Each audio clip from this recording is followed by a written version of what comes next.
Hi everybody, this is Kelly with Strong Dry Carpet Cleaning Systems.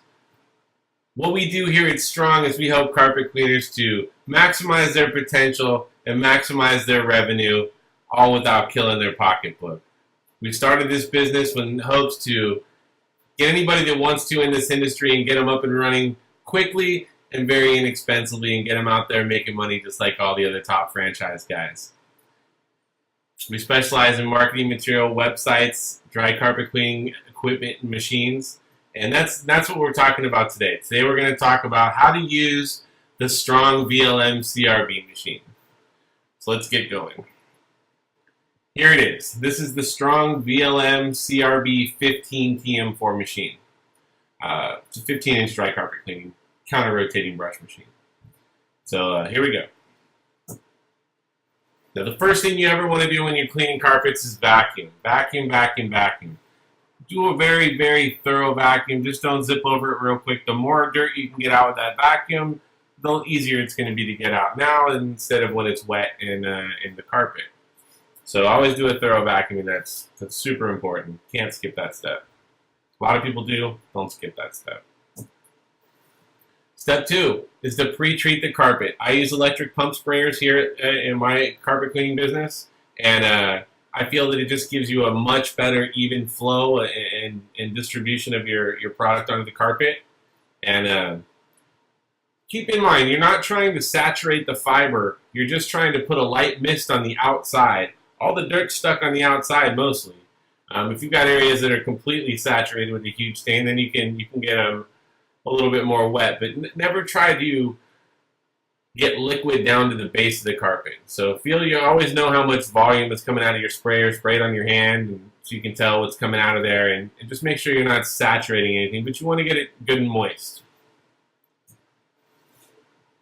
After you've done that, you can take your compound, and I think of the compound as sprinkling powdered sugar on my French toast. I'm not trying to put a ton down. I'm just trying to get a little grit and agitation in there. And if I've got some spots and big stains, I definitely want to put a little bit more compound on that just to extract and to soak up that stain once I break it loose. I don't put compound usually around the walls, within a foot of the wall, just because that machine, as soon as it goes through this compound, it's going to pick it up and it's going to stick to the brushes and carry it and spread it around for you.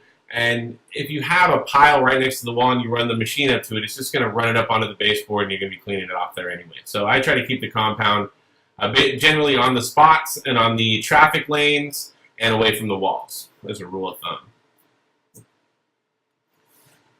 The next thing I would do is I'm going to pull out my CRB machine. I would actually, this slide does not have the plates on the machine, but there are dust cover plates. I'll show you those here in the next slide. But I would have the dust cover plates on right now to agitate that product in. It keeps it from getting thrown forward and backwards onto your baseboards and furniture or anything like that. But in this slide, it's not on that machine, but it should be right now. So there you have it. Here's the dust cover. That we would be taking this off at this point to put the renovator on. And the renovator is the storage compartments for the debris that the machine will pick up. So you put your renovator on, and it'll look like this. Here's a machine with the renovator on the front and the back, and now that this is on there, you can go and you can agitate the carpet again. It's going to do all your pile lifting. You can put a really nice pattern and groom out your carpet here, but it's going to pull all the debris and all the product out, and your carpets will be ready to go. Now, if you're using an end cap process with this machine, what quite frequently I will do is I will put a plate, just a dust cover plate on the front and the renovator on the back, and I have somebody go before me and pre-spray, and I'm just running this machine and knocking it out. That way, if you don't have the renovator on the front, I can get right up on a wall. With the renovator on the front, you got 4 inches from your brush to the wall, so you'd have to hit it from the side. And you can see on the machine here, on the right side we can see here, is the drive side, and it's the thicker side of the machine. The other side of the machine is thinner, and you can run that right up against the wall. So that would be the wall trim side of the machine. I always like to do a final vacuum afterwards just to make sure that I've gone over every nook and cranny of my customers' carpets just to make sure I've done this thorough job. You don't always have to. Like I said, if you're end capping with the renovator on the back on commercial carpet, it's a different deal. You don't need to post vacuum. But in residential like this on this carpet, I would post vacuum.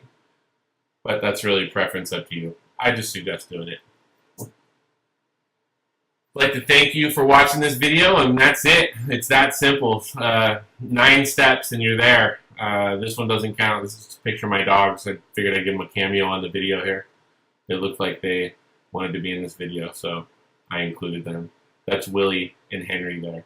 And that's the late night security here at Strong on the carpet cleaning systems. Anyways, thank you very much for taking the time to watch this video, and we'll see you again soon.